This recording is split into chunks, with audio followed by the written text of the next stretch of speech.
Hello, hi everyone. I wanted to share a few thoughts with you this week as you continue your reading of From Buddha to Jesus.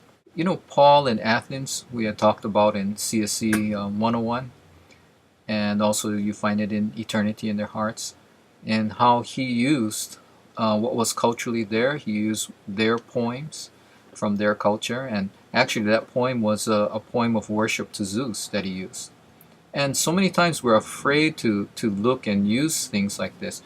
But is there something within Shintoism and Buddhism, stories that they have, traditions that they have, like in Buddha to Jesus, you'll use some of their traditional Buddhist stories that we can use to teach principles of Jesus, like Paul did? And are we so afraid that to try anything new? And if we try something new, how do we get it to be within the law and accepted? For instance, he will talk about the Tripitaka, the Buddhist Bible of the Hinayana Buddhists, and how there's a prophecy connected with that book about the one coming after Buddha with the marks on his forehead and scars in his hands and his feet, circular marks there, and how he's the one who will save. Is there something like that in Japanese Buddhism?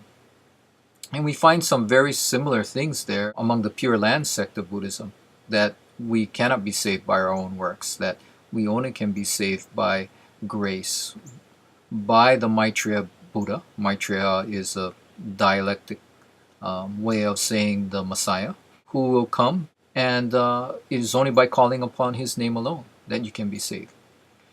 And if we can look in the Tripitaka and find things, what about the Taisho canon, which is the Mahayana Buddhist writing?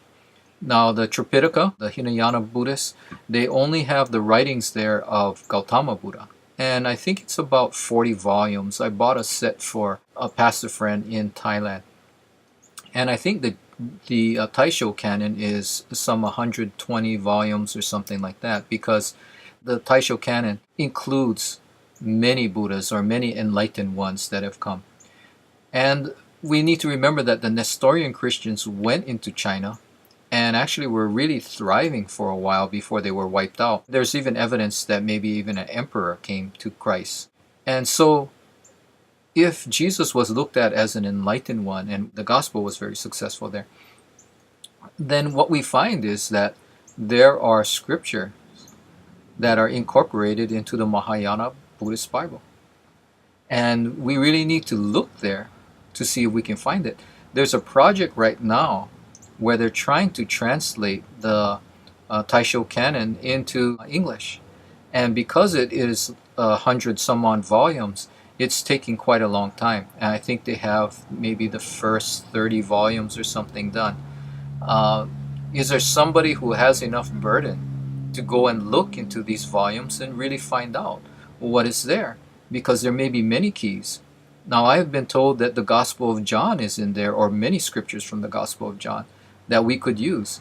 Most Japanese don't read their Bible like we do because it's so long, and for one thing, it's written mostly in High Chinese. So the Japanese can't read it, even though the characters are same, the meanings are so different, they can't read it. The Taisho canon came from China through Korea into Japan, and so it's in this ancient High Chinese. Nobody reads it. And there might be tremendous keys there. To get those keys, we'd have to find someone with CSE knowledge who knows what to look for to read through this and find those many things that we can say, look, this points to Jesus. Someone gave me a book that's out of print now. You can't find it anywhere. And I'll hold it up here. Hopefully you can see it. It's called The Chinese Face of Jesus Christ. And you can look it up online, although you can't buy the book anymore. And in here it has a footnote that Manichean texts from Da Nang include passages such as the following. So in other words, some of these Taisho canons have different writings from each other. I don't know if this one is in the Taisho canon that's in Japan. But it says the following: the Jesus Buddha, or the Jesus Enlightened One, of broad mercy and magnificence, has activated his compassion to set aside our sins. That is an amazing statement already, because Buddha said he cannot take away our sins. And he is a man not wanting to be worshipped. And so since he said he cannot take away our sins, who is this Jesus Buddha who can take away our sins? And it continues, he hears our cries, as agonized as they are, and draws us out of the sea of poisonous fire. He sends down the universal brilliance of the great sun of the law, and causes our minds and natures to be constantly clear and pure. And this says it's from one version of the Taisho Tripitaka, volume 54, page 171, top row. Again, we need to have someone who can read ancient Chinese to find some of these beautiful things. Because here it is in their own sacred writing that says it's only the Jesus Buddha who can save us from sin.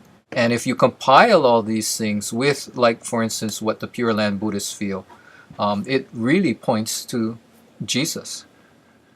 And we can start reading what has been translated so far of the Taisho Canon into English.